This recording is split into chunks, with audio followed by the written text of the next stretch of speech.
Hello friends, आज मु आपण मानक पई नै आसीची मटन रो एक रेसिपी जहा हेउची कि मटन कषा। आपण माने तो मटन झोल खाइथिबे किंतु मु आज आपण मानक पई नै आसीची मटन कषा जहा खाइबा को बहुत स्वादिष्ट लागि थाए। मो भली थरे बनै कि खांतु। मु कथा दउची आपण आंगुठी चाटी कि मटन को खाइ जिबे। मटन कषा प्रस्तुत करबा आगुरु मोर गोटे रिक्वेस्ट, जदि आज रेसिपी टी भल लागिबो प्लीज लाइक शेयर सब्सक्राइब करने को जमा भी भूलिबेनी। ताहले चलते आमे फटाफट प्रस्तुत करना मटन कषा। मटन कषा बनेबा पाई मु एठी 1 केजी मटन को नेइछि, ताको धोई के परिष्कार करि नेइछि। एबे चलते आमे मटन को मैरिनेट करनेबा। सेथि पाई मु एठी आधा चमच हळदी गुंड को देउछि। मटन रो स्वाद अनुसार लूण को देउछि। आगुरु मु 2टा पियाज को काटी रखिथिली, एबे ताकू दे दउछि। 2 चमच सोरिष तेल को दे दबा। दे भल भाबरे हाथ रे ताको गोळाई नबा। मटन सह सबको भल भाबरे गोळाई नबा।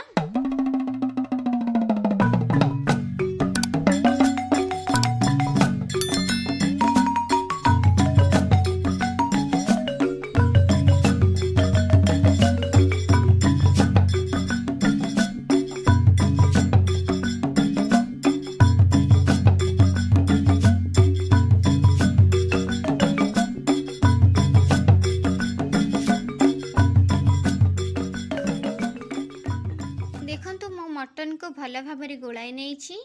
एबे चलंतु आमे ताको घोड़नी देई 15 मिनिट छाड़ी नबा मैरिनेट हबा पाई। सेही समय भितरे चलंतु आमे मटन कषा पाई मसला को कसी नबा। सेति पाई मोठी गोटे कड़ाई को नेइछि। एबे आमे सेथिरे 2 रु 3 चमच सोरिष तेल को दबा। एबे सेथिरे आमे अल्प चीनी को दे दबा भल कलर आसीबा पाई। चीनी रो कलर टिके चेंज होई गला परे आमे एबे सेथिरे गरम मसला को फटाई नबा। गोटा गरम मसला को टिके भाजी नबा। एबे सेथिरे मु आगुरु काटी रखिथिली 3टा पियाज को एबे आमे ताको देई दबा।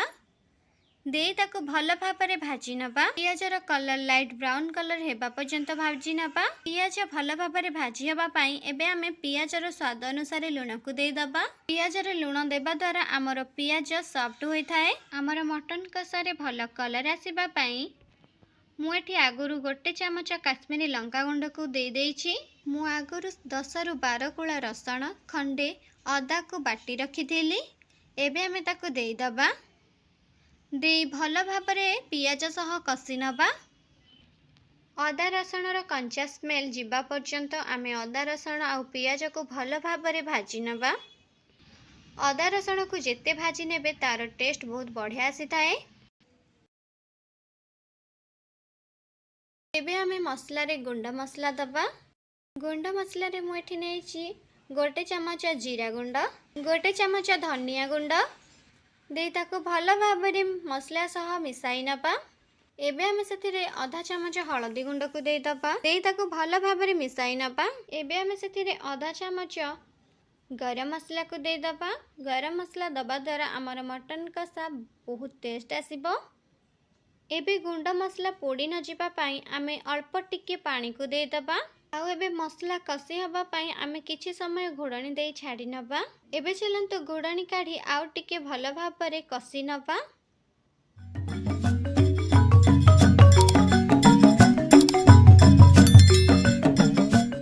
मु आगुरु 2टा टमाटो को काटी रखिथिली, एबे आमे मसला रे दे दबा। देई टमाटो को मसला सह भल भाबरे मिसाई नबा। एबे आमे टमाटो सिझिबा पाई अल्प टिके लूण को दे दबा। देई ताको भल भाबरे गोळाई नबा।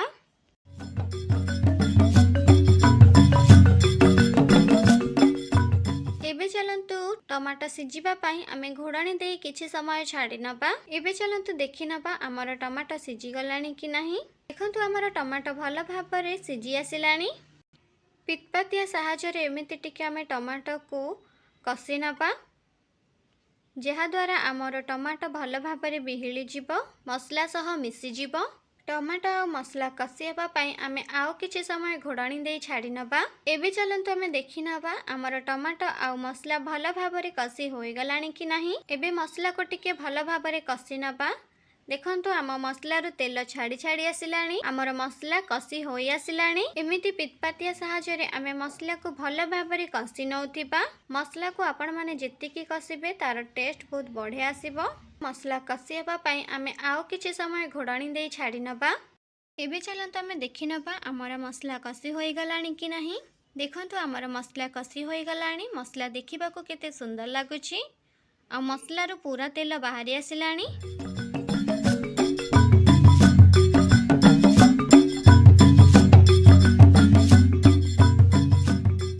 एबे चलंतु आमे सेथिरे मैरिनेट कर रखिथिबा मटन को दे दबा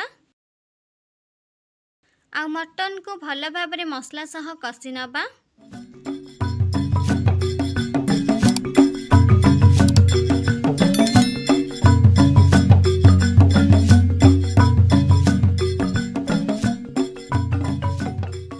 देखंतु मुठी मटन को भल भाबरे मसला सह मिसाई नेछि। एबे चलंतु मटन को आमे कसी हबा पई घोड़णी दे किछि समय छाड़ी नबा। एबे चलंतु आमे देखि नबा आमर मटन रु पानी बाहरी आसिलानी कि नाही। देखंतु आमर मटन रु अल्प अल्प पानी बाहरी आसिलानी। एबे ताको आमे भल भाबरे गोळाई नबा बा कसी नबा। एबे मटन सिजिबा पई आमे घोड़णी दे 15 रु 20 मिनिट छाड़ी नबा। देखंतु आमर 15 रु 20 मिनिट होई गला। एबे चलंतु आमे देखि नबा आमर मटन केते पर्यंत सिजी जाइछि। देखंतु आमर मटन एटी 80% सिजी जाइछि। एबे आमे ताको भल भाबरे एमिति टिके कसी नबा। मटन सिजिबा पई टाइम लागि थाए सेति पई आमे घोड़णी देई आउ 10 मिनिट छाड़ी नबा। एबे चलंतु आमे देखि नबा।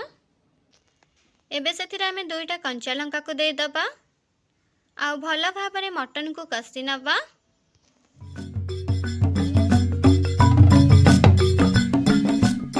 एबे सेथिरे आमे आगुरु काटी रखिथिबा धनिया पत्र को दे दबा दे भल भाबरे गोळाई नबा।